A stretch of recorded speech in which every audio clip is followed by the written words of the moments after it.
for. And we would also like to thank our colleagues at Transparency International and representatives of several organizations of persons with disabilities who are also contributing to this seminar today. As I think many of you are aware, Norway has strengthened its profile when it comes to the rights of people with disabilities in our development cooperation. Last year, we were hosting the Global Disability Summit, and on that occasion, we also launched our strategy, Equality for All. And you can find the strategy on the Norad, Norway's Ministry of Foreign Affairs' website, if you would like to take a closer look. And we also have a very strong focus on the risk of corruption in all our development cooperation, but also in this area. And anti-corruption, our corruption is also one of the four cross-cutting issues that runs across our development cooperation. I think we all understand, and many of us have also experienced, that there is a connection between corruption, discrimination, and the respect and fulfillment of the rights of people with disabilities, even a causal connection. The question is, how are these connected? And why and how do people with disabilities often get disproportionately affected by corruption? And not least, how do the lives of persons with disabilities get affected by corruption? We need to understand these connections better. And this hopefully will be the result of this discussion. Hopefully, at the end of this meeting, we will have increased our awareness and our knowledge about the risks and also about the causal relationship between corruption and discrimination. And also to understand better how corruption actually affects the lives of persons with disabilities on a daily basis. And of course, not least, how may we more effectively mitigate and or reduce the impact of corruption on these lives. So with these few words of welcome, I now have the pleasure to hand over the microphone to Marit Sørheim, who is, as many of you know, the director of the Atlas Alliance. She is going to guide us through the discussions for the rest of this meeting. So over to you, Marit. Thank you. Thank you very much, Gøril, for your welcoming remarks. We are very grateful for the close collaboration with Norad on the rights of persons with disabilities. And I think it's also worth adding that Norad is currently taking very concrete steps to implement the inclusion strategy throughout its structure. And that's something that we, as the Atlas Alliance, is of course very happy to see. As Gøril said, my name is Marit Sørheim, and I am the director of the Secretariat of the Atlas Alliance. I will do my very best to lead us through today's roundtable, and I wish you all a very warm welcome. The topic of today is how corruption and discrimination of persons with disabilities are connected and reinforce each other. This might be particularly visible in public services, but sadly also affect civil society organizations, including disabled persons organizations. The development sector has had an increasing focus on prevention of corruption and fraud, and for the Atlas Alliance, anti-corruption is a priority area. Despite our efforts, we do experience cases of corruption and fraud and must learn from them to continue improving our activities. Very recently, internal audit and investigations in Norad concluded on a case where individuals in one of our partner organizations embezzled funds directly affecting persons with disabilities that were deprived of services intended for them. It's deeply disturbing and saddening, of course, that this has taken place in one of our projects. For us, one important lesson from this case is that we need to spend more time and resources in the initial phase of a partnership to support the development of the partners' management systems, financial routines, etc., to enable them to detect early signs of financial irregularities and take adequate action. Over to today's agenda. We are very happy to host this roundtable together with Norad and the U4 Anti-Corruption Resource Center at Christian Michelsen's Institute. We will share research findings and experiences and discuss solutions for how to reduce the impact of corruption on the rights of persons with disabilities, and have a distinguished group of international experts with us to shed light on this topic. I will introduce them as we move through the agenda. But before I introduce our first speaker, a bit of practical information. This webinar has live captioning. To enable the captions, press the CC button at the bottom of your screen. And this should now also work if you have entered through your browser. It should also work. But if it doesn't work, then you need to join via the Zoom app.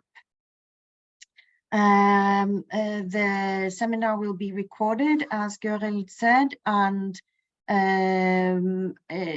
we will share the link to our YouTube channel, so that it's possible to watch this afterwards for people who are not able to join us today. The Zoom webinar platform that we are using does not show the names of attendees in the audience, and as an attendee you are muted and your video is off. However, if you have questions, you can use the Q&A function at the bottom of your screen. This function opens at 11 a.m. and you may then pose questions for the Q&A session that starts at 11:30. U4 will moderate this session and pass your questions on to the relevant presenter. And your questions will also be anonymous.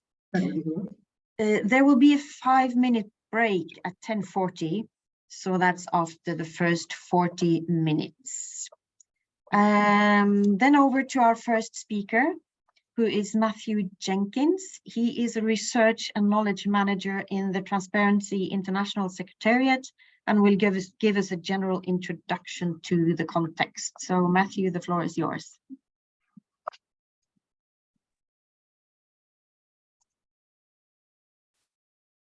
Thanks very much for the kind words of introduction. I hope you can hear me well. I'll take that as a yes. If not, please write to me urgently in the chat. Thanks very much to the colleagues from Norad and the Atlas Alliance for their kind words of introduction and setting the scene a little bit. I'm going to do that in the first 10-minute session today to kind of go into a little bit more detail around the conceptual links that were mentioned earlier between corruption and discrimination, and particularly whether we can establish that beyond a correlation between corruption on one hand and discrimination on the other, that there are actual direct causal linkages between these two phenomena. In the first 10 minutes, I'm going to do that sort of more broadly between corruption and discrimination as phenomena. And then as we progress with today's event, we'll zoom in more particularly on the situation of persons with disabilities. So if you can move to the next slide, please, that'd be great. Thank you. So corruption and discrimination are each on their own major obstacles to the achievement of sustainable development, but until recently have largely been seen in isolation from each other. So TI, the Transparency International, the organization that I work for, has considered the gendered dimensions of corruption for many years. But about 2 or 3 years ago, we began to explore the impact corruption has on other marginalized, underrepresented and discriminated groups. So we realized that there was a knowledge gap about how people at risk of discrimination experience corruption. And through a literature review that we conducted, we saw signs that there is at least a correlation between these two phenomena. So we see evidence, for example, that in countries and societies with high wealth disparities between different ethnic groups, that's correlated with greater levels of corruption. And we can think about why that might be the case. So groups exposed to discrimination are more likely to live in poverty, be politically marginalized or socially excluded. And these conditions create a fertile environment for corruption. and as well a disproportionate exposure to the impact that corruption has, the costs of corruption. And what we found in our first literature review is that despite this, there is nonetheless a dearth or lack of scholarly and policy attention to these links. And so we set out to kind of correct that. So through our network of anti-corruption activists around the world and working in partnership as well with equality rights campaigners in different countries, we sought to contact underrepresented groups at risk of discrimination and encourage these communities to articulate their experiences of corruption. And in doing so, we consciously drew on a range of case studies from both high-income, middle-income and low-income countries, and sought to collect input from multiple grounds of discrimination. So we looked at discrimination on the grounds of sex and gender identity, sexual orientation, ethnicity and race, freedom of religion, as well as age. One of the things that was missing in our initial research was a solid case study on persons with disabilities. So I will go into that subsequently, but it was a gap in our first piece. In any case, the case studies that we collected on this basis were supposed to be illustrative rather than exhaustive or comprehensive. But by combining the little bit of evidence that we'd been able to collect through the literature review with what we learned through this listening exercise with these groups, we started to try and make sense of the relationship between corruption and discrimination, and tried to develop a conceptual framework to understand any causal links as well as correlation. So if you could go to the next slide, that would be great. Thank you. And so I think that we made sort of two main contributions, as I said, through this initial piece of work. It was to capture evidence on how people exposed to discrimination experience corruption through a series of case studies, as well as this conceptual framework. So in the kind of final remarks from this opening session, I'm going to elaborate a little bit on that conceptual framework itself. And so we found that both corruption and discrimination have as a core element the kind of abuse of power. So racism, for example, is typically based on a historical hierarchical power relationship between different ethnic groups. By the same token, most established definitions of corruption explicitly refer to the abuse of entrusted power. That's not to say that all acts of corruption are discriminatory or that all acts of discrimination are corruption, but there's clearly a close relationship between the two of them. And we find that discrimination produces dynamics in society that fostered corruption. So firstly, it renders certain groups more vulnerable to corruption. It also ensures that the effects of corruption are not felt equally across society, and it prevents victims of corruption from seeking justice. And this last point on kind of access to justice goes both ways, I think. So corruption can prevent So discrimination can prevent victims of corruption from seeking justice, and in the same way, corruption can also inhibit efforts to investigate and overcome discrimination. So this led us to identify a certain type of corruption that we term discriminatory corruption, which is the corrupt abuse of power that discriminates against people on protected grounds, such as age, disability, ethnicity, and so on. On the side of perpetrators as well, I think it's worth thinking about how discrimination can facilitate corruption by both incentivizing corrupt behavior on the part of perpetrators to exploit discriminated groups, as well as removing constraints on this behavior. So we can see on one hand, discrimination incentivizes corruption in the sense that corruption can become extortive forms of corruption, can simply become a vehicle of discrimination alongside other types of discrimination, such as denial of access to goods or services, barriers to accessing employment, and so on. So what do I mean by this? I mean that the costs of a transaction, such as accessing goods or services for discriminated individuals, the cost of that transaction may be heightened by an official, for example, demanding an additional illicit fee to humiliate or reassert the gulf in status between individuals from dominant communities and those from discriminated communities. Secondly, discrimination reduces constraints on corrupt behavior. So because discriminated groups face barriers to accessing justice, a corrupt official who intentionally chooses to prey on people at risk of discrimination is less likely to be detected. And even if they are detected, the costs, the punitive costs that are imposed for those acts of corruption may be lower if those forms of discrimination are more socially acceptable. So overall, what did we find through this initial piece of work? We found that there is a direct causal linkage between corruption and discrimination. They mutually reinforce each other, and this feedback loop leaves discriminated communities even further behind. So I'll finish there for now. And then in the second comments that I'll give in a few minutes' time, I'll go more specifically into our findings in a subsequent piece of research that looked specifically at the situation of persons with disabilities. So thanks a lot.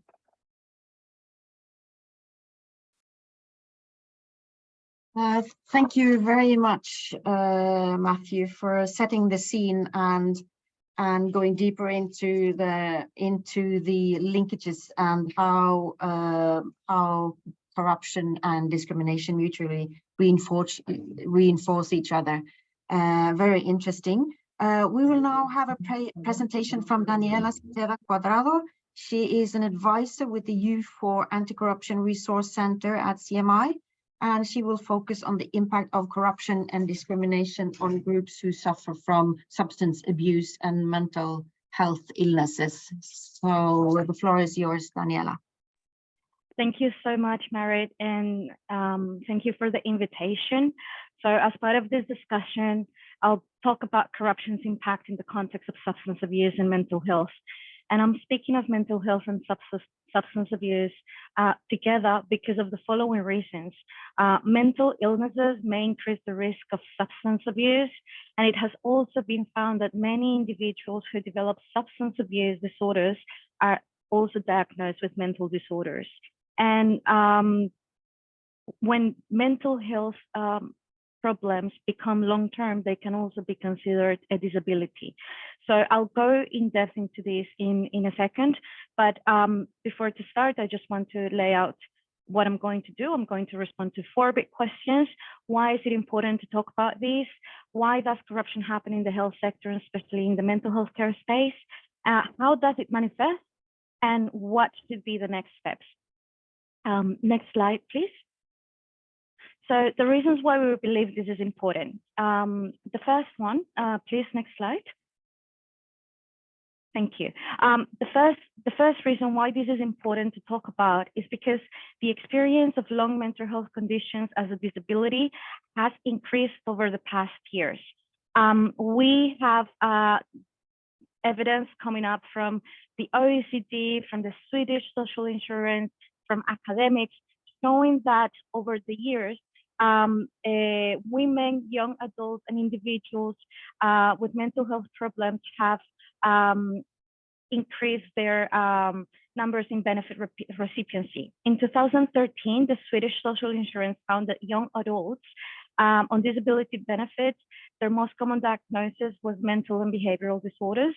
And recent studies, academic studies, shows that COVID-19 worsened people's mental health and made and contributed to long-term mental health conditions that also constituted a form of disability. Next slide, please. The second reason is that there is a significant body of evidence that shows that people with disability can be at an increased risk for experiencing mental health conditions. People with disability have twice the risk of developing conditions such as depression, according to the WHO, and it is often the social constraints, including discriminatory practices, that contribute to worsening their mental health. And in 2018, the US Center for Disease and Control Prevention found that adults with disability report frequent mental health distress almost 5 times as often as adults without disabilities. And frequent mental health is associated with poor health behaviors and mental disorders. Next slide, please. The third reason why it is important to talk about this is because mental health disorders can be prevalent among the most vulnerable groups to corruption. And as Matt has explained, there is a direct correlation between discrimination and corruption. And in the next presentation that he will give, he will provide the findings of how this is particularly important for persons with disabilities. The point I also want to make here is that more than 80% of people who have mental health disorders reside in low and middle income countries, where the accessibility to mental health services, the quality of it and its accessibility is very low and sometimes non-existent. And finally, the final reason why it is important to talk about this, please next slide. It's because experiencing corruption can also worsen people's mental health in the long term. And we now know that long-term mental health conditions can be constituted disability. The experience of sextortion for many women can lead to mental health disorders such as long-term PTSD and suicidal thoughts. Studies in rural Vietnam show that harassment bribes to access public services increase people's anxiety and worsen their mental health. But it's not only bribes and it's not only petty corruption at the point of service delivery that contributes to worsening mental health, it's also corruption in general. Last year, the Psychologists Association in Peru published a statement saying that endemic corruption in the country had worsened people's mental health. And they brought this statement right after a huge oil leak from a petrol institution in Peru that completely shattered the lives of fishermen near the coast of Lima. They couldn't fish anymore because the water was all contaminated. Next slide, please. So I hope this gives a good context as to why it is important to talk about this. And now I want to explain a little bit more about why it happens and how corruption happens in the mental health care space. Next, thank you so much. So we really need to think about two areas. For a start, when we talk about mental health and substance abuse disorders, we know that these are conditions that are highly stigmatized and people suffering from them are generally discriminated. And since the stigma and shame come hand in hand, this enables a space where there is little room for transparency and for accountability. It is what enables human rights abuses in Latin America, in rehab centers in Latin America, according to the Open Society Foundation. A stigma also provides opportunities to exert social control and to worsen discrimination. And as Matt has explained, discrimination can exacerbate the impact of corruption because it can result in greater exposure to corruption. Adding to this is also the fact that those characteristics that enable corruption in the health sector in general also perpetuate corruption in the mental health care space. So when we look at the health systems, we have a lot of evidence that shows that there are characteristics intrinsic to the sector that makes it more prone to corruption. There is a lot of uncertainty. We don't know who's going to fall ill, when, how, why. There is also asymmetric information. For example, patients don't have the same information, access to information as a doctor. Therefore, there is room for people who hold information to abuse their power. And there are a large number of dispersed actors, the state and non-state actors, which makes it very difficult to monitor. So if we combine all of these factors, we realize that it is very common that corruption can exist in the mental health care space, but there are plenty of opportunities. Next slide, please. So how this happens, I'm going to give you 3 examples of different corruption patterns that we have found. The first thing is that the absence of biological markers in psychiatric conditions, plus the economic of influence, can lead to opportunities for overprescription. What I mean by this is that unlike physical health, in the mental health care space, there is also a lot of room for subjectivity. And this gives the industry a space as well to co-opt the lack of biological markers to their own advantage. One example of this is from the US.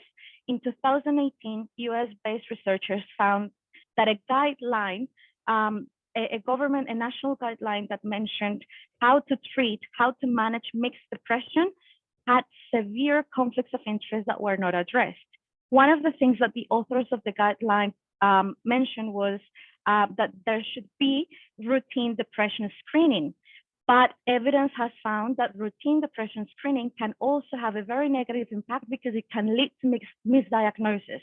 The second thing that the authors mentioned was that they promoted two medicines, Lotuda and Asenapine, which are not available in generic and which cost in between $500 and $1,000 a month. And by the way, these medicines are not the most effective in the market, according to studies. And adding to that, 13 out of the 20 authors of that guideline had ties with the drug companies that manufactured these antipsychotic medications, and they had not disclosed that conflict of interest. Next slide, please. The second way that corruption can happen is transnational corruption and the proliferation of falsified medical products. And here I bring you an example of opioids. In 2018, the Nigerian government policy restricted the pharmaceutical product tramadol because it was an opioid and because it was getting people addicted, and because of this, many young people were using it not just for medical reasons, but also for entertainment, recreation, and non-medical purposes. Despite this, it continued to be widely imported, smuggled, and used. And in 2021, Nigerian officials discovered a new medicine called Trafodol, which was actually the same as tramadol, the same medicine, but the manufacturers in India had changed the name to evade detection from customs officials at Nigerian ports. So despite regulations, there is still widely imported, smuggled, and used, and it creates a huge health security risk in the country. Next slide, please. And the final example that I want to bring to you is also that we can find cases of fraud and embezzlement.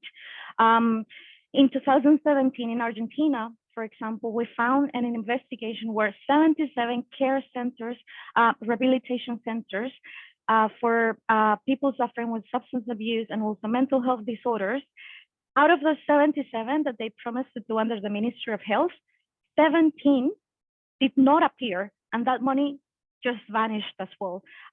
These works never materialized. So what can be done? Next slide, please.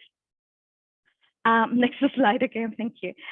So first of all, we really need to do research. We need to raise awareness. We need research that focuses on, that has an approach on rights-based, social justice, the mental health issues, but also that we have, that we include the needs and the perspectives from different groups, including persons with disabilities. The second thing is that we need to focus on regulating the relationships between health professionals and institutions with pharmaceutical companies so that they cannot take advantage of the fact that there are a lack of biological markers for their own profits, for their own benefit.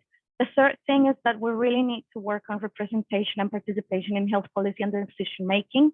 And finally, mitigating corruption risks in the health and also in other sectors can also minimize the effect that corruption has on mental health on people. Thank you so much.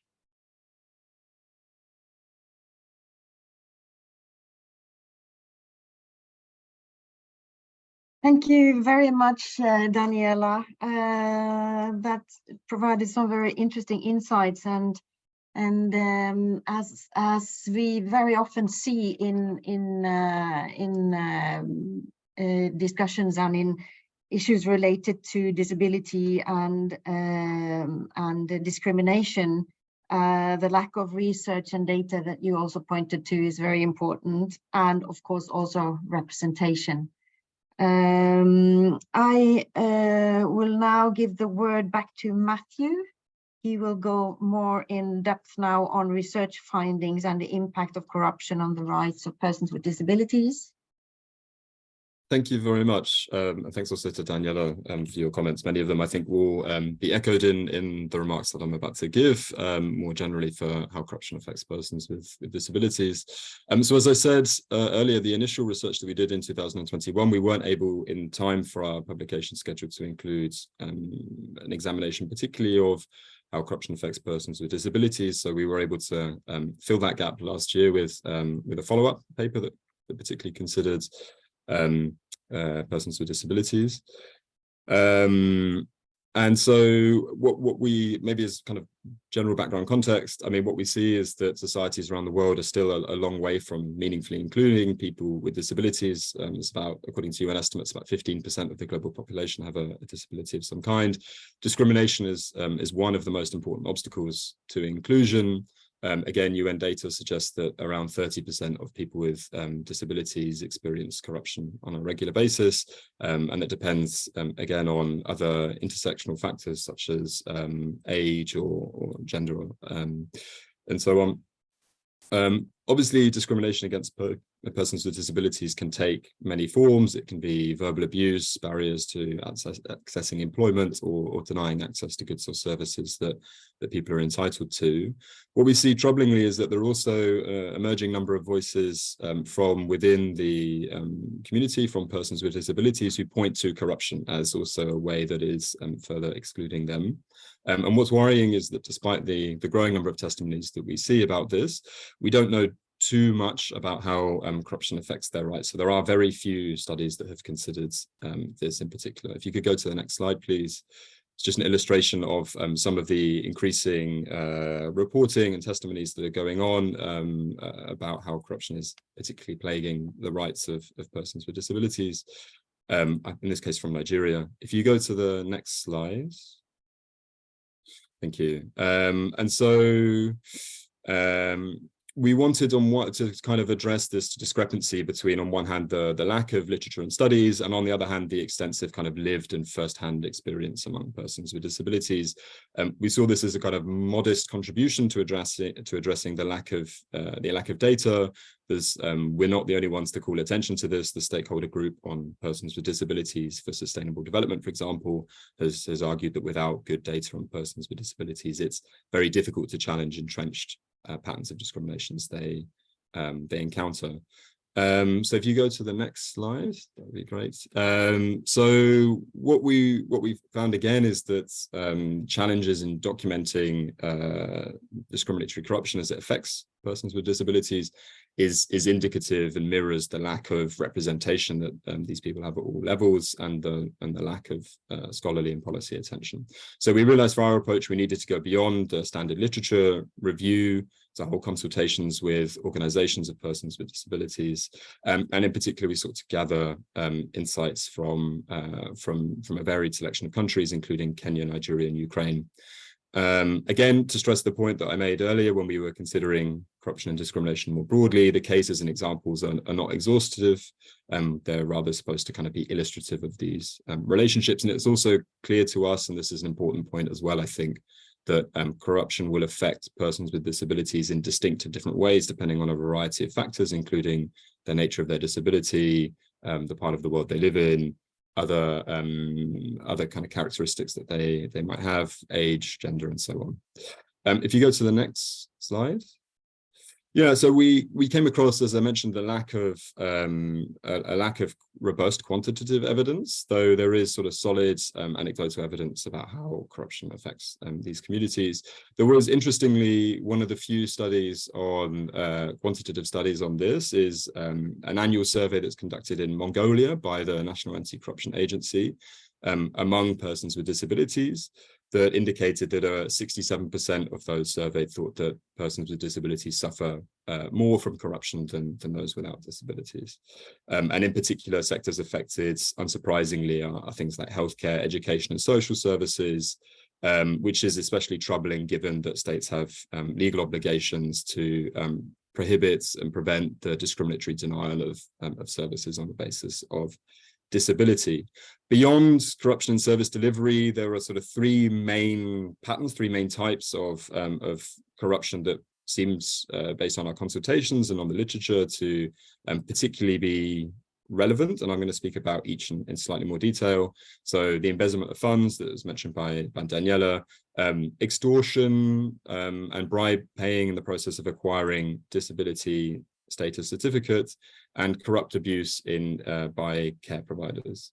So if you can go to the next slide, that'd be perfect. Thank you. So embezzlement of funds intended to benefit persons with disabilities seems to be quite widespread. The Committee on the Rights of Persons with Disabilities has recently expressed concern about fraud and corruption in the allocation and distribution of resources, income support, funding schemes for persons with disabilities. There's a case from Nigeria where there was a report into the situation of young people with disabilities in Nigeria, and experts have claimed that money allocated to support persons with disabilities, 90% of it disappears along the way. That is maybe, it's hard to verify that claim entirely. That's certainly the perception among people who are supposed to be receiving those funds. It is also seems to be substantiated by the fact that in 2021, the executive secretary of the Nigeria National Commission for Persons with Disabilities that had just been established was accused of embezzling funds intended to launch that commission's work.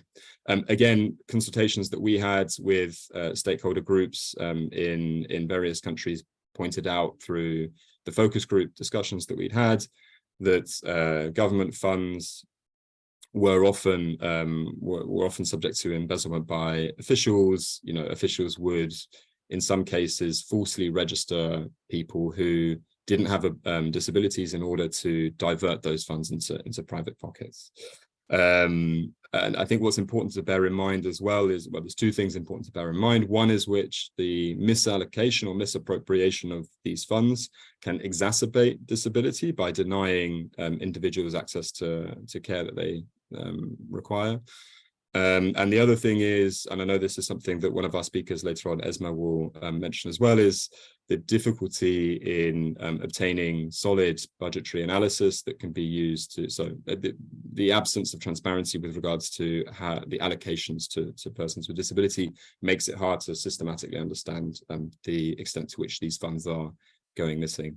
So if you can go to the next slide, I'll talk about the second main expression of corruption that we saw, which is people with disabilities who are trying to acquire a disability certificate, which in many countries confer material benefits. There's good indication from a range of countries, including India, Ukraine, and South Africa, that the process to award the certificate or to receive these certificates is a hotbed of petty corruption. It's highly discretionary, often on the part of officials who are handing out these certificates, and there's very little oversight. So unsurprisingly, that leads to some people who are eligible being denied access to these certificates, and other people who are not eligible but are prepared to bribe officials receiving these certificates. So one of the people we consulted in Kenya, for instance, told us that there are examples where persons with disabilities have been asked to pay bribes by doctors at local hospitals, and also that the kind of prevailing discriminatory climate in those hospitals prevented them from sort of challenging or reporting those corrupt abuses. If you go to the next slide, I'll talk about the final one, which is, again, something that Daniela touched on, which is how corruption can undermine the quality and quantity of care in institutions and create a fertile climate for abuse against persons with disabilities in institutional care. And that abuse can include corruption. So while international human rights law has banned systematic institutionalization and exclusion of persons with disabilities from the wider community, we still see discriminatory practices related to institutionalization.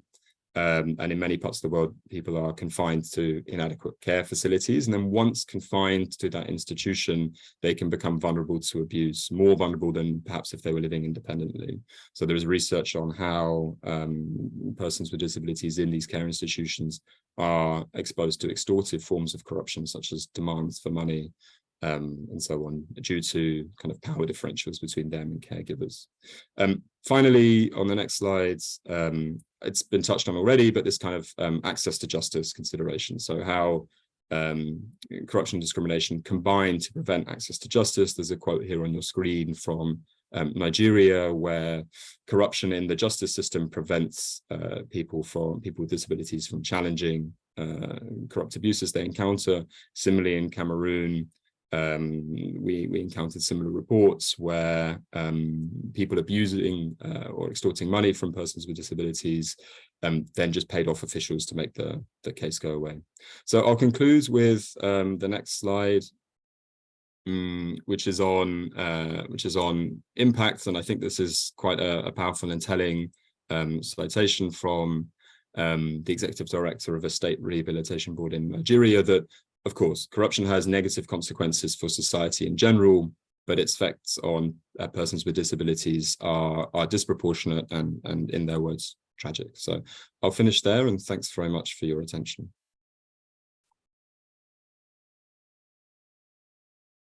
Thank you very much, Matthew, for guiding us through the findings and the different kinds of corruption and how they, again, exacerbate disability. We will for sure touch on some of the points that you have made here also in the conversation that we will have after the break. So we will now take a 5-minute break. Please be back well in time before we start our roundtable discussion. Thank you very much.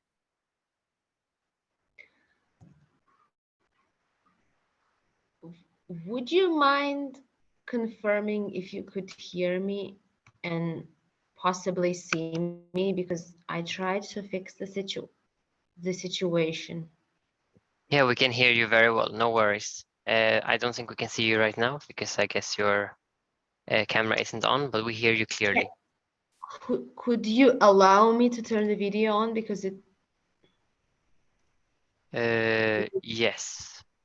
I can't do it at this second because we're sharing the screen, but we can check it after the break if that's okay, but we can hear you clearly. All right, that's fine. So see you in 5. Mm-hmm.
Mhm.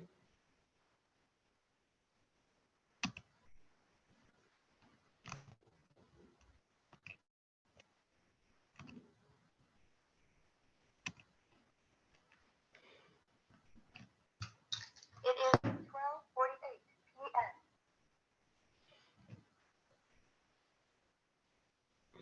Oh, welcome back, everyone. I think our 5 minutes have passed, so we will pick up again. I now have the pleasure of introducing our distinguished roundtable. Esma Gumbaridze is a young disability rights activist and expert from Georgia. She's a member of UNODC's Education and Youth Empowerment Initiative and the Global Youth Advisory Group, where she is the global resource for anti-corruption. And then I'm also very pleased to welcome Shugam Bhattarai. He's the General Secretary of the National Federation of the Disabled in Nepal. Welcome to both of you. We were also supposed to be joined by Susan Nyoka from the Kenya Fibromyalgia Warriors Group. Unfortunately, due to health issues, she cannot join us today, but we wish her a speedy recovery, and we will move on with our two roundtable participants, Esma and Shugam. Thank you very much for being with us today and sharing your experience. And I think it would be good if both of you could turn on your cameras. Everyone can see you. I know you might have a problem, Esma, but I think... I would need you to allow me to turn the video on. Okay, Daniel, could you do that? Yes, give me a second. Wonderful, thank you.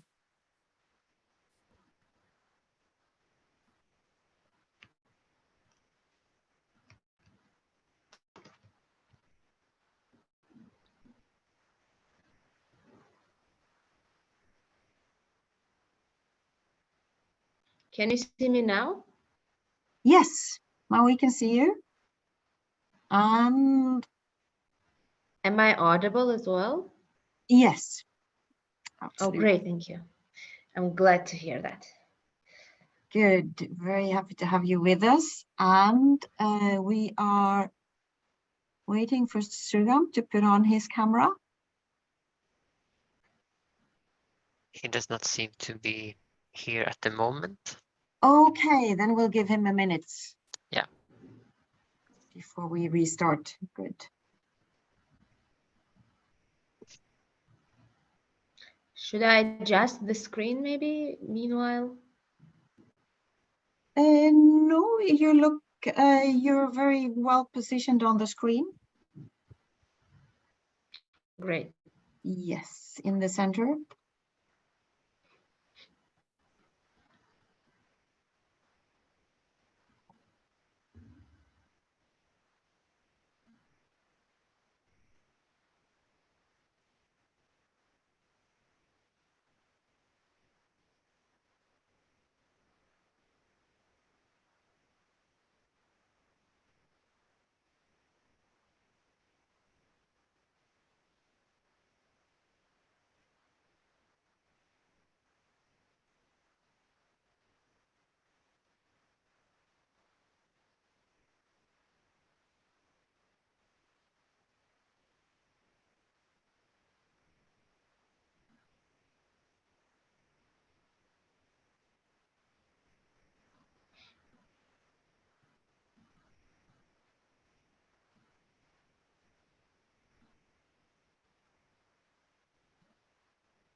It seems that Shugam has a problem with his recording, with his connection, sorry.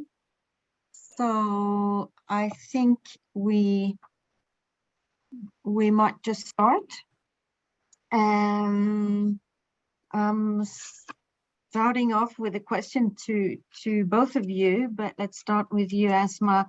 If you could just explain to us what you find from your experience are the most pressing issues caused by corruption that persons with disabilities face from your wide global experience. Right. Thank you very much for this question, and good morning and good afternoon or good evening, everyone, depending on where everybody is. So I wanted to speak more about the reasons, because to see but they are also effects, I would say, of the corruption, and why is it so easy, quote unquote, to do corruption in disability sphere. I will speak first of all from Georgian experience, but I believe that it can be transformed into many other contexts. So first thing is that disability sphere generally is very low profile and therefore flies almost always under the radar and beyond the public scrutiny and out of it. In many countries, also governments take deliberate actions to separate disability from wider human rights and democracy movements, and like separate basically social, as they call it, social and human rights, let's say, spheres. And this again to disturb solidarity within the civil society. And one thing that a lot of times distinguishes the disability movement is that some organizations, mainly those that provide services for persons with disabilities, usually are also funded by the governments, not only by private donors, by international development or private contributions, but also by the governments.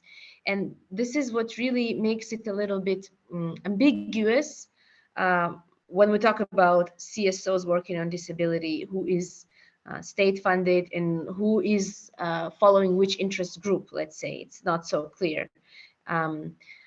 So first reason why people with disabilities often are not so vocal about corruption is because, and why this sphere is so vulnerable to disability, is because persons with disabilities are not empowered enough. They often lack the knowledge and the skills to voice their concerns. They don't know where to go, how to appeal. But also, for instance, with deaf community, if they rely on sign language interpreters who are hired by one organization, obviously it's very hard for them to go out and speak against that organization and criticize what is going on in there, because these sign language interpreters simply may not interpret it the right way or simply may not serve them then. And here is another point, which is that services for persons with disabilities, on which we depend largely and greatly, are often monopolized for many reasons. Often there is an argument that the market is, quote unquote, small, so there are not too many disabled persons that need to be served by a given day center or provided the wheelchair, especially in the smaller countries. But it's also sometimes deliberate efforts of the government and certain organizations to basically make it monopolized. And then obviously persons with disabilities are hesitant to speak against the organizations that on which they depend. The third thing is that, unfortunately, there is a lot of stigma around disability. Persons with disabilities are often infantilized and thought of as so to say, altruistic people, and everybody who works with them as altruistic and not capable of engaging in corruption or any other criminal behavior, which obviously is not true, because every human being has the potential to commit a crime. But this nevertheless prevents a lot of investigative bodies, a lot of journalists from and a lot of also other CSOs from looking and monitoring the disability sphere. And finally, well, not finally, but the fourth point is that too little money is being spent on disability. So budget-wise, if we look into state budgets, it's usually not. At least I will speak from my experience when I was a member at the Consultative Council with the Ombudsman's Office of Georgia. So the Ombudsman's Office is a national human rights institution that oversees the human rights situation in the country, and also obviously oversees and monitors the implementation of CRPD convention. They organized a meeting between the council members and the state audit office, and this is what the auditors told us, that we have limited resources and we have to prioritize annually what programs or what state budget, let's say, functions will we monitor. And money that is being spent on disability is too little for us to get interested, even though that it affects a lot of people actually, but still, as I said, it's not monitored properly too often. Also, investigative bodies too often don't know how to investigate crimes involving persons with disabilities, both as victims and perpetrators. And this again makes them afraid of investigating such crimes, because they also don't know what is the difference between disability-based discrimination and law enforcement, and how to communicate about this with the public to prevent protest and outcry. And finally, the international donors, unfortunately, too often seem to give concessions. So too often their perception is that, well, this country is quote unquote third world, the government is corrupt or it has authoritarian tendencies, and in order for us to be able to operate and do at least something, we have to compromise and basically operate by their conditions, and allow corruption or allow monopoly, allow decisions being made without wider participation behind the closed doors. And always when there is when decisions are being made behind the closed doors, there is an increased risk of corruption. So if we speak about what can be done better, I mean, just turn all of these above mentioned aspects into positive. Well, we have to, and the governments also have to raise both public awareness about persons with disabilities, that yes, we are capable of both good and bad, just like everybody else, but also train the law enforcement on how to adequately investigate crimes and against persons with disabilities or by persons with disabilities, and how to engage both victims and perpetrators with disabilities, and how to communicate. Again, the state audit offices have to still prioritize disability, even though it may not be a largest spending in the country. The services have to be demonopolized somehow, and measures have to be taken, including voucher systems and so on. And as I said, participation should be always high priority on the agenda, wider participation and empowerment of many watchdog groups of disabled persons organizations that do not provide services, and that, user-led basically organizations. And so voices of users should be widely heard. And these are things that most likely, and obviously the donor community has to be a little bit more pressy, I would say, and try not to compromise with corrupt practices in the countries as much as possible, because in the end, the space is always shrinking, and they would have to always put more and more money to achieve less and less result, because by compromising with corruption, by compromising with authoritarianism, we encourage it and it further develops.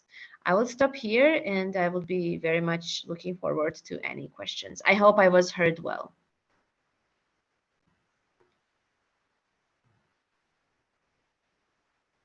Thank you very much, Esma, for those insights. Before we move on, please be informed that the Q&A is open. So feel free to post your questions while the discussion is going on here now. And after this session, your questions will be forwarded by you four. I think we still have a problem with Shugam's connection. He's still not here. We are trying to reach him to see how we can, because he was here before the break. So something must have gone wrong with his connection, but we are trying to get him back. I wanted to ask you, Esma, you talked about the donors and how they in some contexts compromise with corrupt practices, and it would be interesting to hear from you a bit more. You already touched on it, but if you could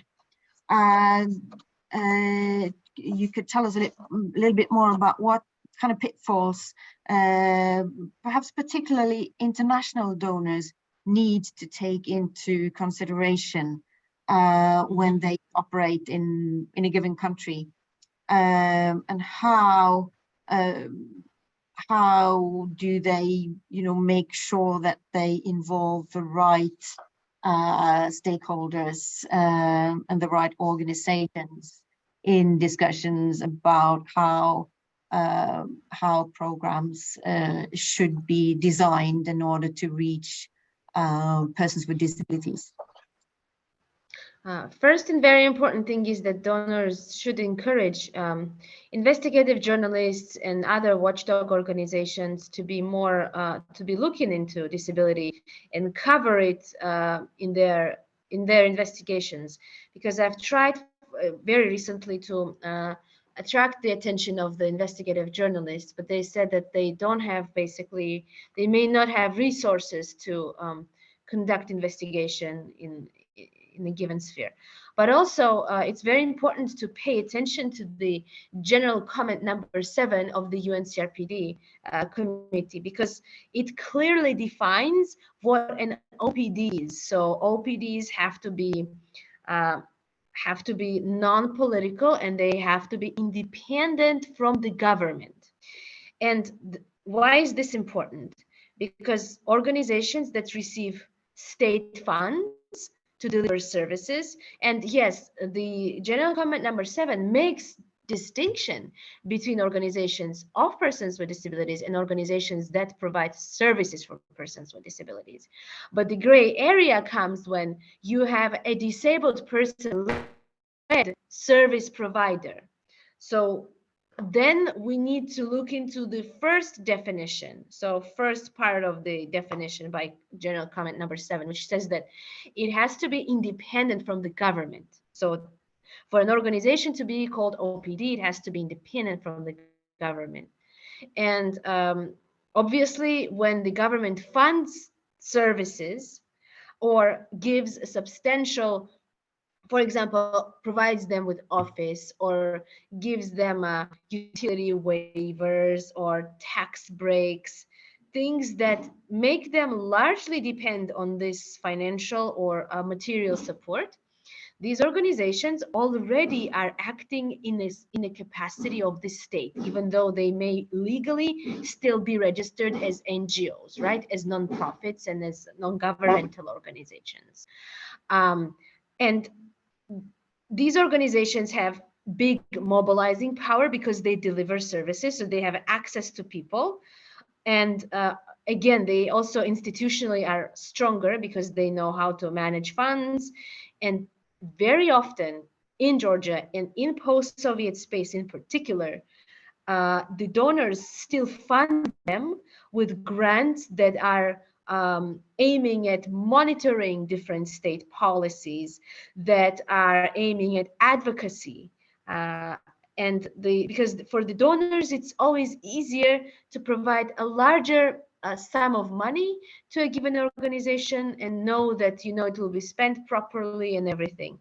But what happens is that these organizations accumulate a lot of power, both, as I said, from the state funding and from the donor community. And they, on the one hand, they show the state that they have strength and that they can put pressure on the state because they can mobilize people, organize demonstrations. But on the other hand, they also tell the state that if they will receive more funding for their services, increased or other privileges, they will keep the community in check.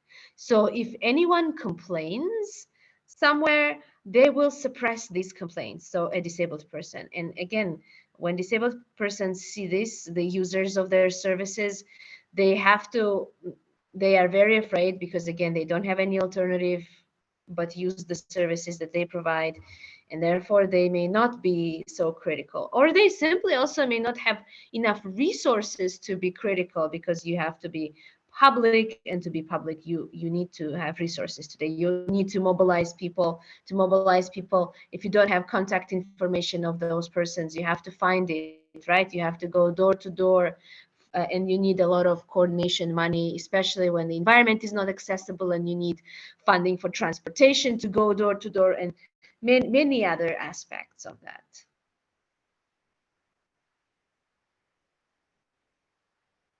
Thank you very much. And just shortly, so what I was saying is that for the donor community, it's very important to look into a given organization's sources of funding, of other funding, before deciding on funding their projects, to make sure, just first of all, to be informed and to have to be able to make informed decisions whether or not fund already state funded entities or fund more independent activists and smaller CSOs of persons with disabilities.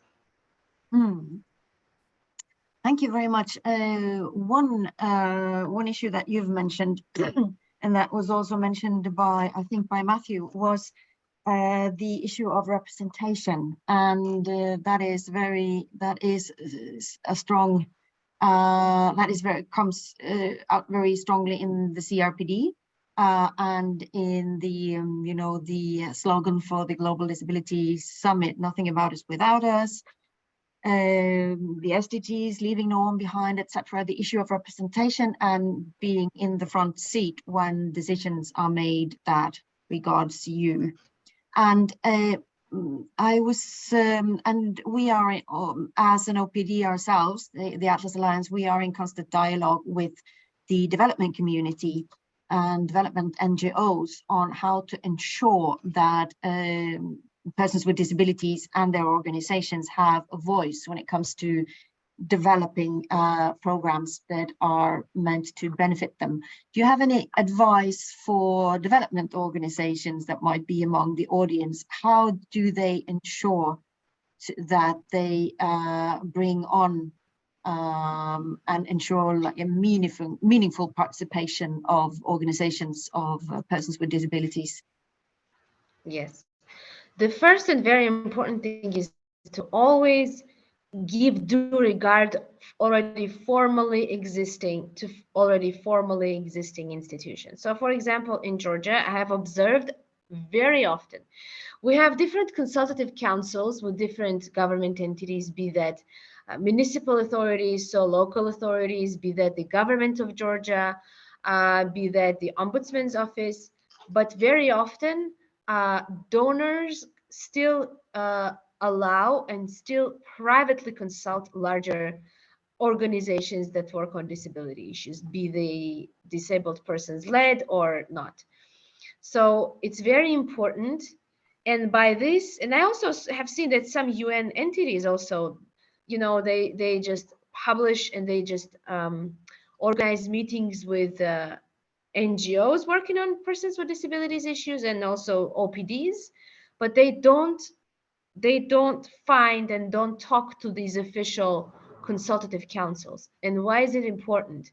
it's because these formal mechanisms exist for decisions to be made there and not behind the closed doors with very few individuals.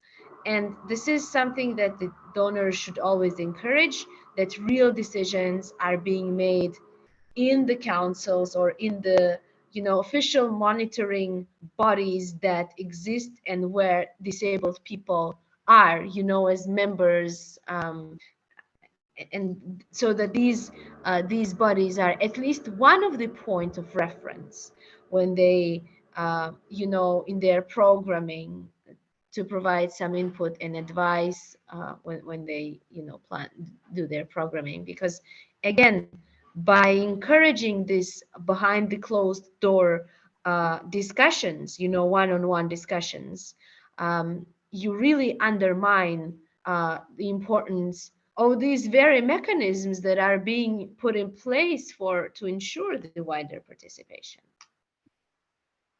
And also, setup is very important too often. When the meetings are organized, it's important that if the donors organize meetings, right? If the donors organize consultations, it's very important that they really facilitate these consultations so that no matter, whether or not the organizations have $1 million turnover a year or doesn't have any turnover at all, these organizations, once they sit up at the table, they are equal as organizations, as activists, and so that they all have voice. Because what happens a lot in Georgia is when the donors, in the sake of promoting democracy and internal self-organizing, sort of distance themselves from, and the government officials do that too, and the UN representatives, unfortunately, as well. They distance themselves from facilitation and, allow self-organizing to happen. And what happens is that these larger organization leaders, they take on, without any, formal agreement, they just take on the role of facilitators, and they silence all the younger people, the women, because usually the leaders are older people and like older men. Who lead these services and these larger OPDs, if you will. And when the government representatives see how these people put others down, obviously, how they put down the youth, the women, different minorities, and give them, quote unquote, their place, they also start not value our opinions that important anymore either. Thank you very much, Esma, for those insights. I think very, very important advice for both OPDs and development organizations and humanitarian organizations who try to reach persons with disabilities in their work. And also thank you very much for heading the round table all by yourself, as the two other participants were not able to make it. So thank you. That was very unfortunate. Yes, but also very, very interesting to listen to your insights. And you have a very broad experience behind you to enlighten this discussion. And thank you also very much for very concrete suggestions on how to move forward. We will now have a presentation from Monica Curias. She's a senior advisor with the U4 Anti-Corruption Resource Center, and she will focus on solutions and the way forward. So over to you, Monica. Thank you very much. Thank you to all the previous speakers, Matthew, Daniela, and Esma. I'd like to start by, first of all, making it clear how privileged and humbled I am to be part of this discussion.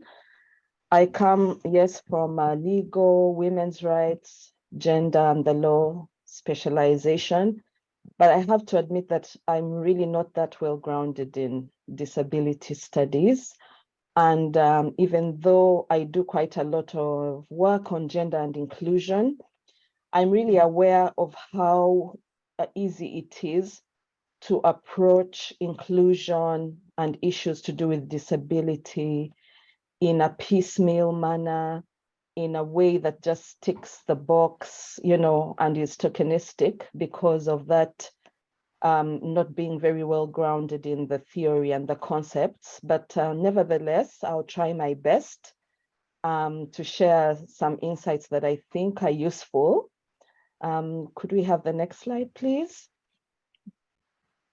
Because really, I think that women and persons with disabilities are natural allies, not only because there are women who have disabilities, but also because we women and persons with disabilities, we face discrimination based on our bodies, or so it would seem, that discrimination against women and PWDs is rooted in biological differences.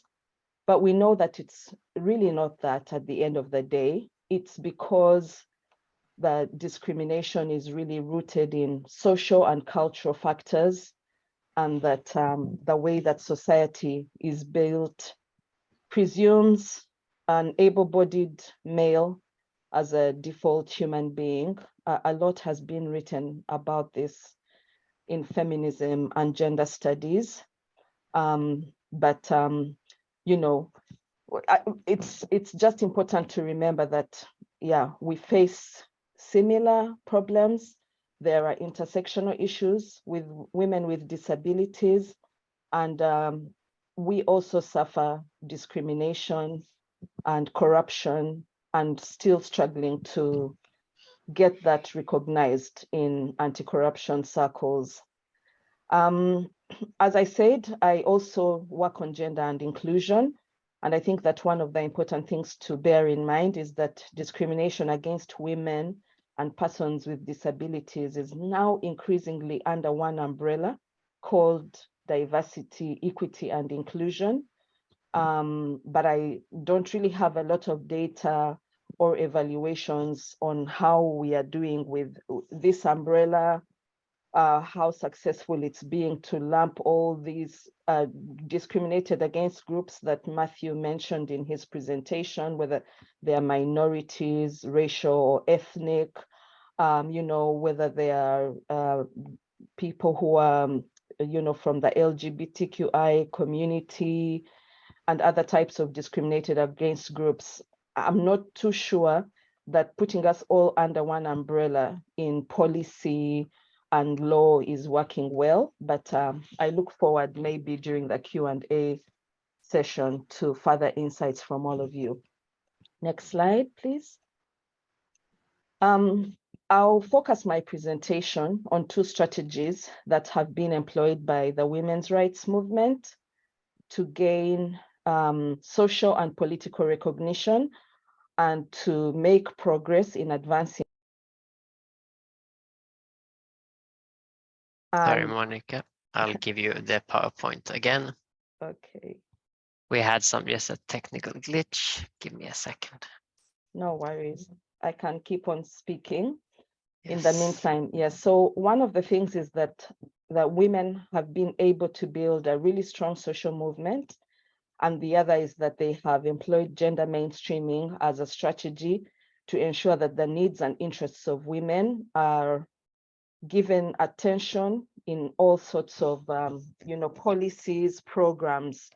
And there we have a definition of mainstreaming, which means the integration of a gender, and we can also add disability perspective in the preparation, design, implementation, monitoring, and evaluation of policies, regulatory measures, and spending programs with a view to promoting equality and combating discrimination. So these two strategies are you know, are things that both women and PWDs can take advantage of in reducing the impacts of corruption on both groups. Next slide.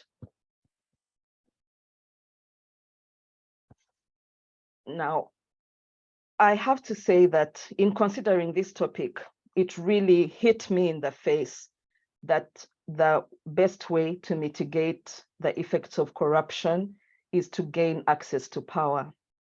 as previous speaker Matthew said, there was quite a link between discrimination and corruption, because both are carried out by people and groups with power.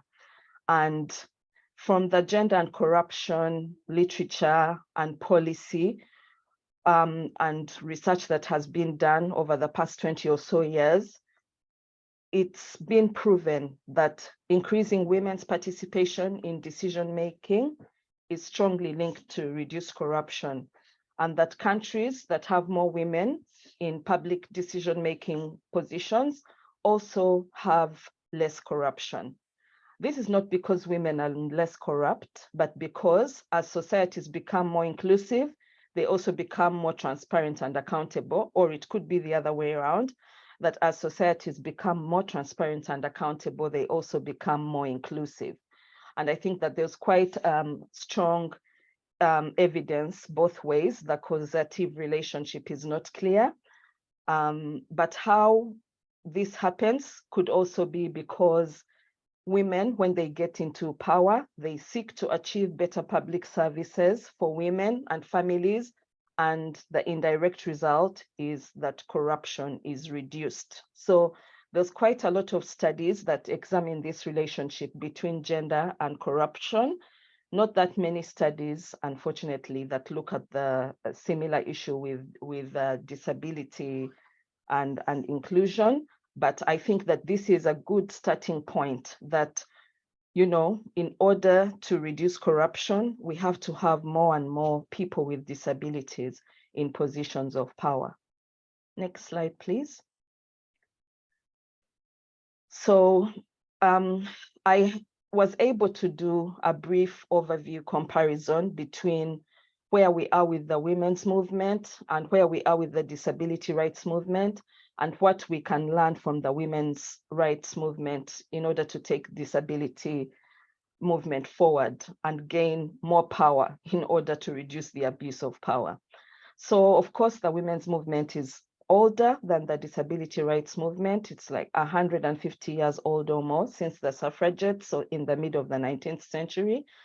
Whereas the disability rights movement, not to say that people with disabilities haven't always fought for their rights, but for it to become a much more global, widespread movement, it's relatively recently in the 1980s. And women have been able to gain access to political power, even though they have not yet achieved parity with men. They've really, we have many, many more women in decision-making positions, whereas, as Esma said, there's still limited access to political, social, and economic power for persons with disabilities. Women have been the subject of several international legal and policy documents, such as the UN Convention on Women's Rights, the CEDAW, Convention on the Elimination of Discrimination Against Women. They've been also the subject of other UN resolutions, such as Security Council Resolution 1325 on Women, Peace and Security. And they have their own dedicated Sustainable Development Goal 5, which focuses on gender equality. And while persons with disabilities also have their convention since 2006 on the rights of persons with disabilities, and also a Security Council resolution, there's no dedicated SDG on persons with disabilities, although persons with disabilities are mentioned specifically in Goal 4 on education, Goal 8 on employment, and Goal 10 on reducing inequality, Goal 11 on inclusive cities, and Goal 17 on data. And of course, the SDGs, as some of the previous speakers have mentioned, is based on the principle that no one should be left behind. So I think that definitely there's some progress, but still a long way to go. Another thing that we can learn from the women's movement is how they have really been able to sustain the narrative that inequality is due to discrimination and conditions in society not catering to the needs and interests of women, and it's not only due to biology. And they've also been able to emphasize the fact that there's no such thing as gender neutrality, That means you can't have policies, laws, programs that are gender neutral or gender blind. Even if it's not recognized, there will always be gendered impacts of laws and policies and programs because of men and women's different social roles in society. And also, women have successfully been able to assert their agency and not just be beneficiaries, but participants in development programs. On the other hand, disability, despite the progress made, is often still seen as medical, not political, cultural, and social. And there's been limited progress in mainstreaming disability in policies. And also most projects for persons with disabilities still focus on health, special education, and social care, rather than promoting the agency of persons with disabilities. So I think that there was a lot there for women and persons with disabilities to work together. And because even women have not yet achieved full success or parity, but definitely there was a lot to build on together in order to make more progress. Next slide, please. So one of the ways that women have gained political and social power, which, as I said before, is key to reducing power abuse, is the establishment of gender and women's studies departments in universities. Gender and women's studies has been a discipline in higher education for several decades now, and disability studies is a discipline too, but just there's not as many centers for disability studies as there are those for gender and women's studies. It's so important to have this as a subject in higher education because that theoretical and conceptual framework and the research is really important and key to getting the interests and needs of persons with disabilities met. And also, women have campaigned tirelessly for power at all levels of government, from grassroots to national levels, including in many countries, taking advantage of gender quotas in elections. And women have also used aggressive advocacy strategies when they needed to. I think you know that the suffragettes were really not passive in fighting for women's right to vote. They used hunger strikes. They even tried bombs. And over the years, we've had women who have done sit-down strikes, bra burning, and all sorts of things to really make their voices heard. Yeah, and despite all these things, we are still not there. And even though women have made a lot of progress, I think it's also important for us to note that there is a backlash against gender equality, especially in countries where more conservative and autocratic governments are taking power. Next slide. As I said before, for people with disabilities, there are many challenges to them gaining power. I mentioned how disability studies is still a growing field and how important that is for a unified and theoretical basis for policy and advocacy. There are not that many academics and researchers with disabilities. Many disability CSOs, or civil society organizations, are for persons with disabilities and not necessarily of persons with disabilities. That means where persons with disabilities are the members, the leaders of the CSOs. We need much more progress for persons with disabilities to really have a voice and make their needs and interests known to the world. Of course, there's the problem of inadequate physical access to voting and election processes, inadequate communicative access. I really hope that our roundtable members who were supposed to be here today were not prevented due to lack of communicative access for advocacy, for participation, for making their voices heard. This is a problem in so many fora, and we really have a long way to go on this. And then, of course, many persons with disabilities lack employment and economic self-sufficiency, and yet this is often a prerequisite for gaining political power. Next slide. In terms of gender mainstreaming, I think that there's a lot that disability mainstreaming can learn from how women have implemented this.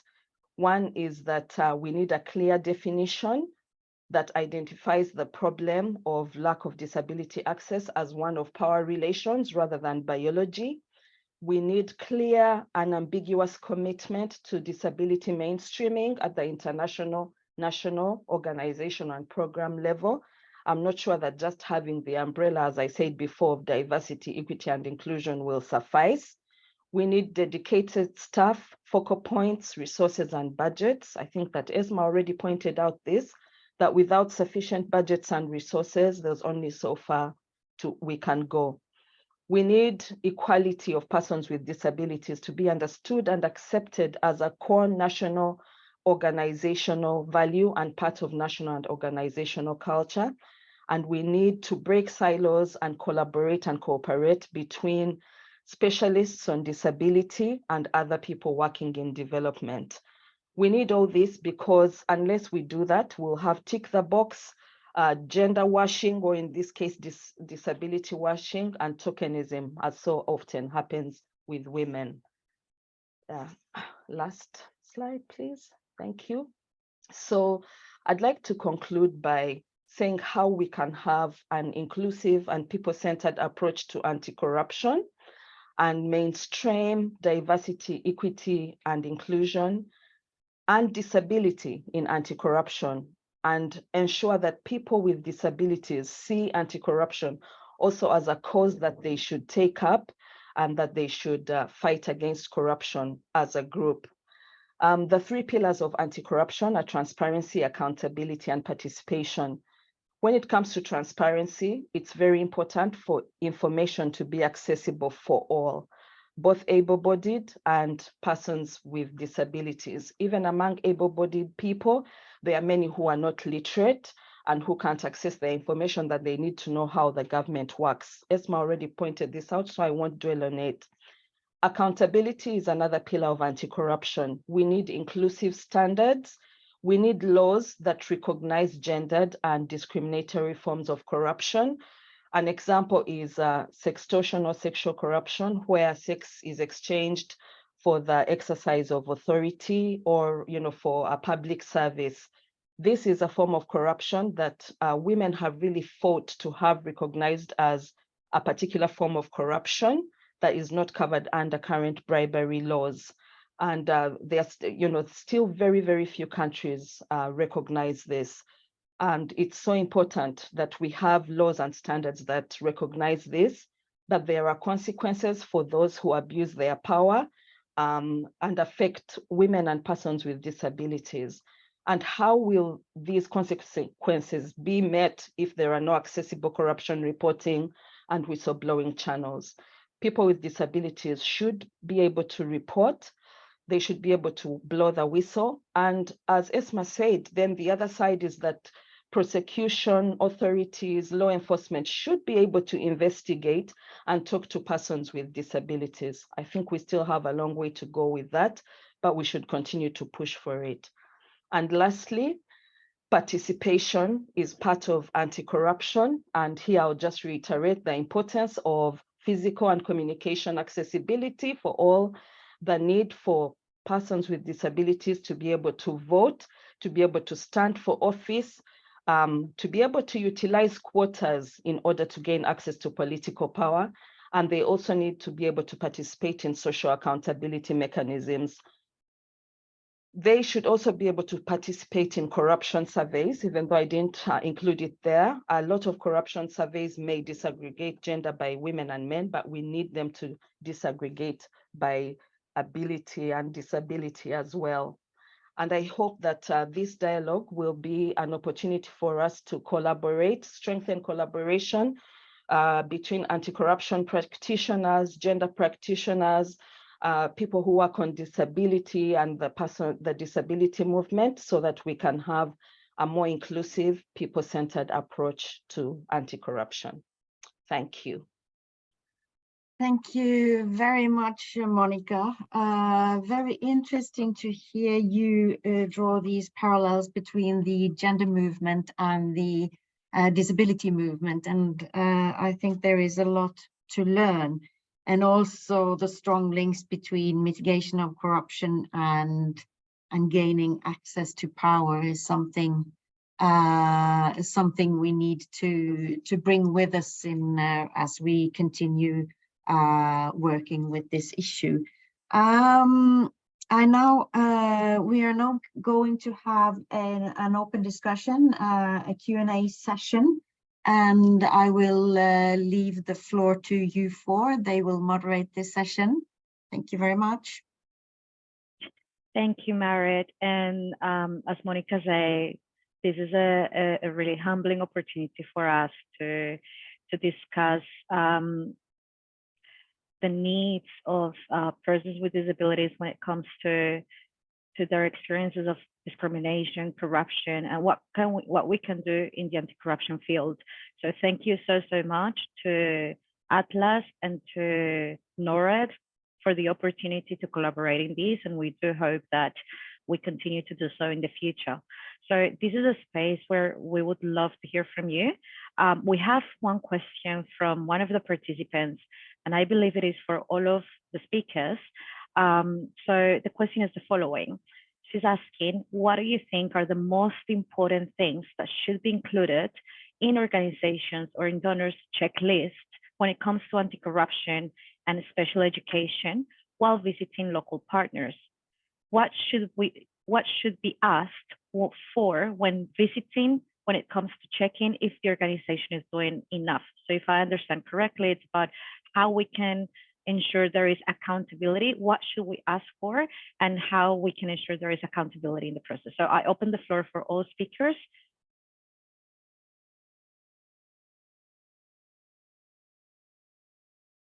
Maybe we can start in order of presentation. So Matthew, the floor is yours. Thanks very much, Daniela. I guess it's I suppose there's two ways of reading this question, right? There's one, are broader programs doing enough to include perspectives of persons with disabilities in their representative organizations, and on the other side, are there enough sort of anti-corruption safeguards in place for programming that's designed to support persons with disabilities? And I think that mirrors one of the things that we called for in our report, which is to make sure that, you know, the anti-corruption strategies are including those, including sort of equality rights perspectives, and that equality rights strategies are likewise including sort of anti-corruption concerns. More specifically, we at Transparency International, when we were doing this research, we partnered with an organization called the Equal Rights Trust that pushes for comprehensive anti-discrimination legislation around the world, and they, together with them, they helped us develop what they called the equality by design framework, which is a way of making sure that at the project level that projects are equality sensitive in their delivery, and also equality focused in terms of the aims and objectives of the particular project. So, you know, it's a fairly pragmatic set of questions about who's involved in the project, how's it implemented, what does the project seek to achieve, and so on. So it's not quite a checklist-led approach, but there are certainly kind of considerations and steps in there that I think would be useful for development practitioners to think about when partnering with sort of local organizations. So I'm sure that the Equal Rights Trust, I can share some information in the chat. I'm sure that they would be delighted to share that particular framework with anyone that's interested. So I suppose that's what comes to my mind initially. I'm sure as well that Esma and others would have things to add as well, sort of reflecting on how donors can structure their own programming and criteria for selecting organizations to minimize risks of doing harm to these communities. Thanks. I'll share some links and information in the chat. Thank you, Matthew. Excellent. I'll pass the floor on to Esma now.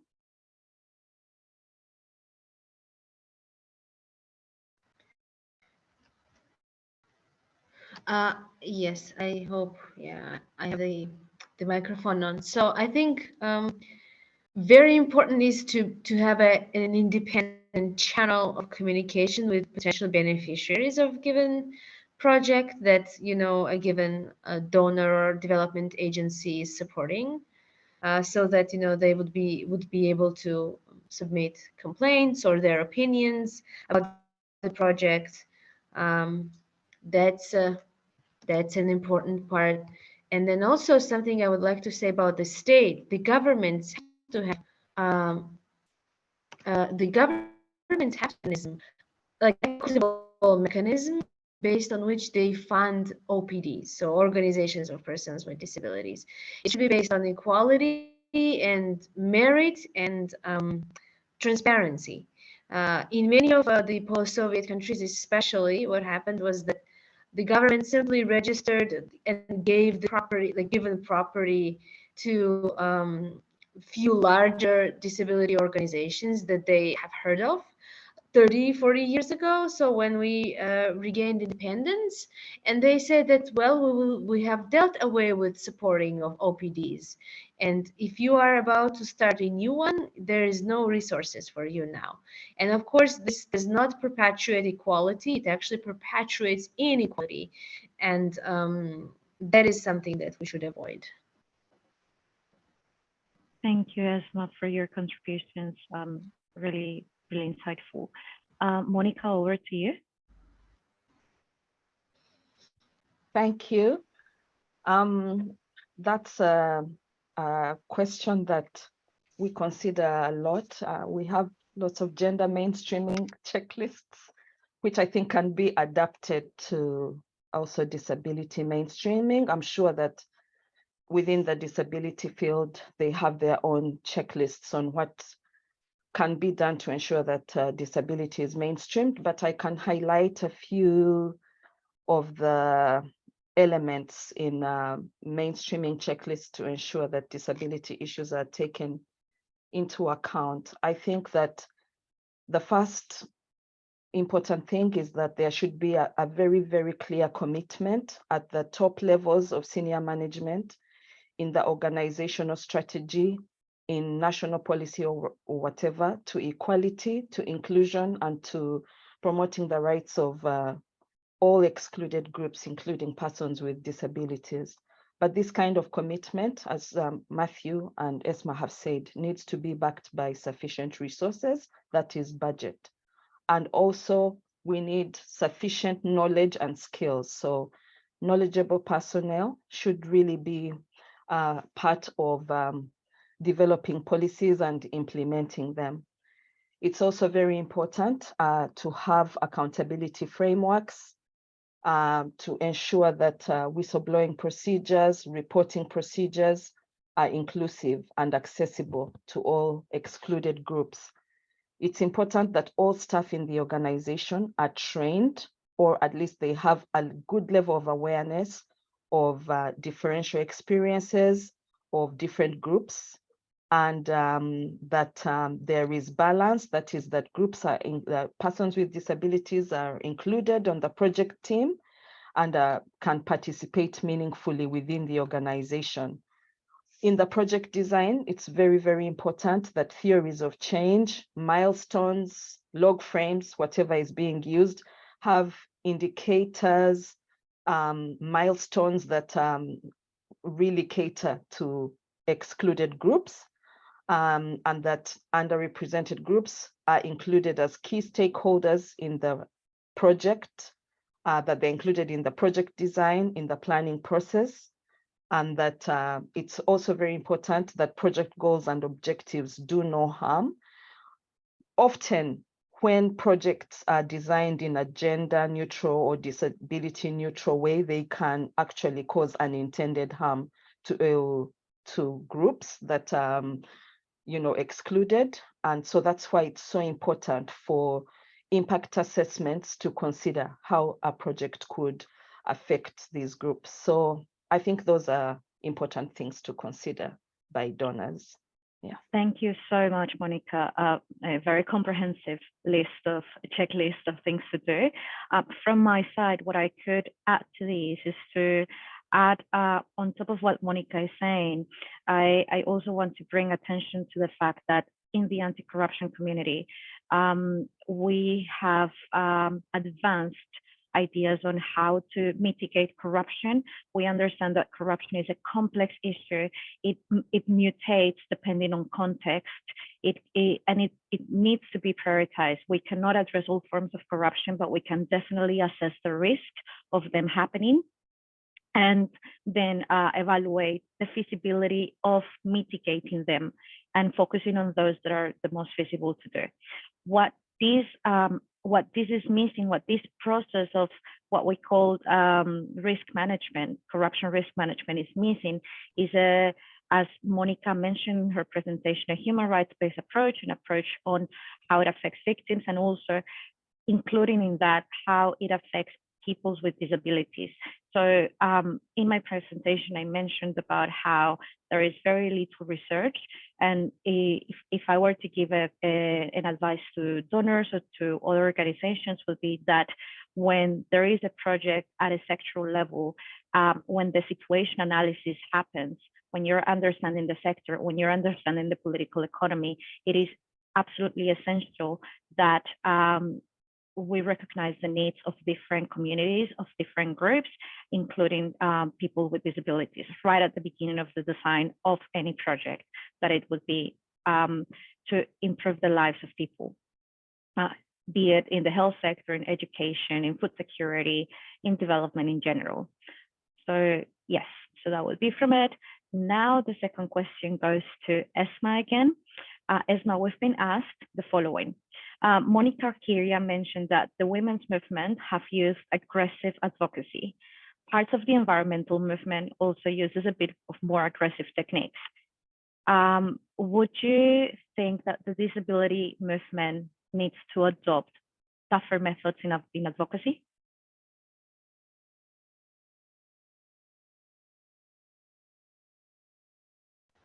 Okay, that's a great question. I really love it. I think it needs, definitely, and the US independent living movement showed that it was very important, you know, all the activism of Judith Human, but not only, it was very aggressive, very public, and it showed that it has results. The problem here again is when you don't have a multi-party democracy in the country. And I will explain this now, because in the US, the independent living centers that started this aggressive movement and aggressive campaigns, that led aggressive campaigns, were actually publicly funded. Yeah, so, but the thing is, because the US has, first of all, different levels of governance, so federal, state, and county, and also you can have one party in the majority on the county level, another party in the majority on the state level, and yet another party in majority on the federal level. So you can have a situation, and these parties are in opposition to one another. And you can have a situation where if you watch Crip Camp, that was quite impressive for me to see that when they occupied the social department, so like the Ministry of Social Affairs, basically, the mayor of that city was sending them hot food and blankets, and so was very supportive. Now, imagine Georgia, where if a given party wins the parliamentary elections, it wins elections in all the other municipality as well. So imagine a situation where we tried, you know, one of the, for example, regionally funded NGO, an OPD, Organization of Persons with Disabilities, that provide services or whatever, an independent living center, if you will. Imagine them occupying a state-owned, like a central government building, for example, our social service agency, and in what would the mayor's position be? I mean, that will not be definitely supportive. So all the government will unite against these activists, and this is why the general human rights and democracy situation affects greatly the disability movement, even though, again, people try to show that it's not, but it actually is. So, but I would say it gives you a lot of visibility. It also, I think Monica has mentioned this, and it's very important that, you know, and groups that are excluded should gain power. When there is a power share, when power is distributed among more people, obviously there will be less corruption, there will be more equality and more just distribution of resources. So obviously these aggressive advocacy methods are power demonstrations.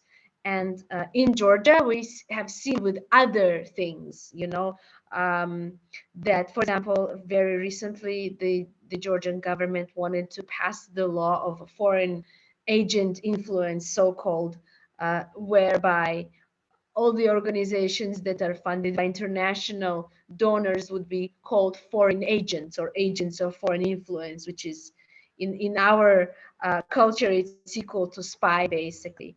And there were massive demonstrations that turned aggressive, and this is when the parliament voted that bill down in the second hearing. They passed it in the first hearing with majority vote, and then they went on and just voted out because of these demonstrations. So definitely that could be helpful, but I also see the reasons why it's not yet possible in many countries.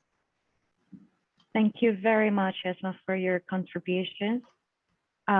It's been really insightful to hear your experience and your expertise as well. One thing that became clear from this conversation, at least for me, is that it is important to open avenues for clear and purposeful participation, because this is the way to ensure transparency, to promote accountability, to strengthen democracy, to advance the rights of people with disabilities. And all in all, this enables, this provides a conducive space to reduce corruption and the impact it has on different groups, including people with disabilities. So thank you so much. I'll hand over now to Marit for the final words from Norad as well. And it's been a pleasure to be with you, all of you today. Thank you very much, Daniela, and thank you very much to the other speakers for responding so clearly to the questions that were raised. I now have the pleasure of introducing Harald Mathisen. He is a senior advisor in the section for governance and transparency in Norad, and he will give us some concluding remarks. Thank you very much for being with us, Harald. Good mid-morning, everybody. I work at the section for governance and transparency, and I've been working on corruption issues for around 20 years.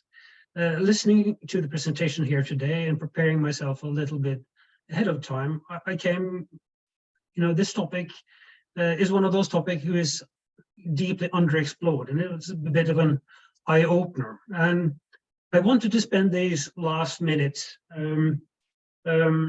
looking ahead, but instead I started looking a little bit inwards. What if I myself had been living in a highly corrupt society with high levels of poverty? I myself have a bit of a disability. I need a hearing aid to function. It's a light disability, but I would struggle in school, and it would be impossible for me to keep my current job. Now, what if the donor money that was set aside, or the public money, you know, was stolen, and I couldn't access that support? What if I had to pay a bribe to get a hearing aid? I would be in big trouble. And I hadn't kind of even seen this very obvious link to this topic, that it hits a lot of people, and it hit much closer to home than one can imagine. It's been very interesting to listen to this conversation. I was very struck by Esma's very thoughtful remarks throughout. And looking ahead a little bit, I do, you know, would like to challenge TI and U4 to collect some of these thoughts, maybe put them into some kind of publication, I would like to challenge TI. You organize the International Anti-Corruption Conference every second year, and it's a great opportunity to bring new emerging topics onto the kind of global conversation around anti-corruption. Because we definitely need a much broader coalition of change agents, people to understand the issues and care about them, and coming together. And Monica, you made a fantastic presentation on the linkages between disability and the women's movement, and the opportunity to learn from strategy, but also in a lot of other angles, which was very good. If we look at the kind of the global anti-corruption discourse, which I'm a part of, disability is definitely not on the agenda.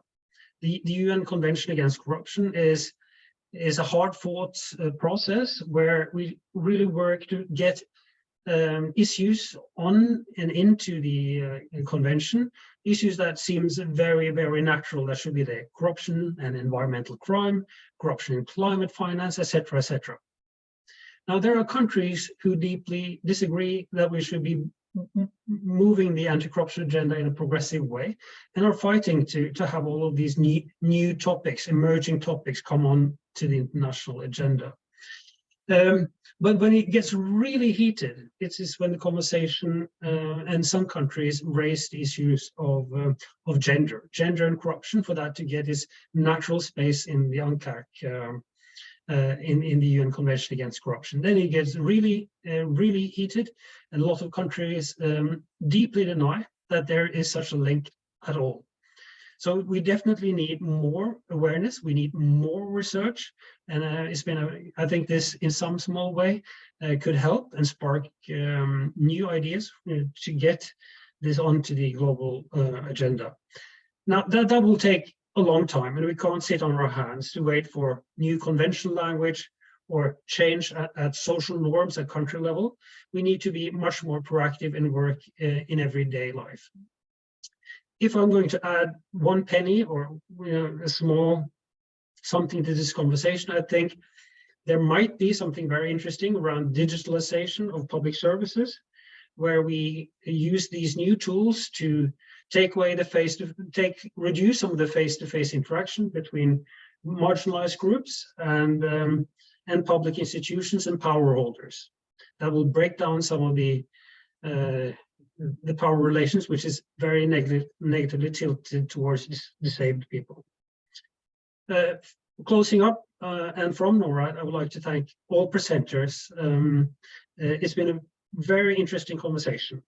Hopefully it's a start of a conversation, specifically to Atlas, to U4, to TI, and everybody else.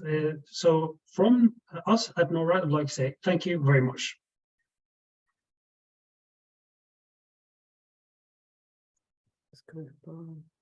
Thank you very much, Harald, for summing up for us. You really managed to get the gist, I think, of the discussions that we've had today. And I echo your focus on the need for more research, and also thank you for also coming up with some concrete suggestions, for instance, digitalization of services. So now it remains for me to thank you all. Thank you to our co-hosts, Norad and U4, and thank you to our speakers, also from Norad, Göril and Harald, and to Matthew, Daniela, Esma, and Monica. Very sorry that we were not able to have Shurgam and Susan with us today. But I know that they also are very insightful into the matters that we have discussed, and I'm sure we will hear more from them also as we continue this discussion.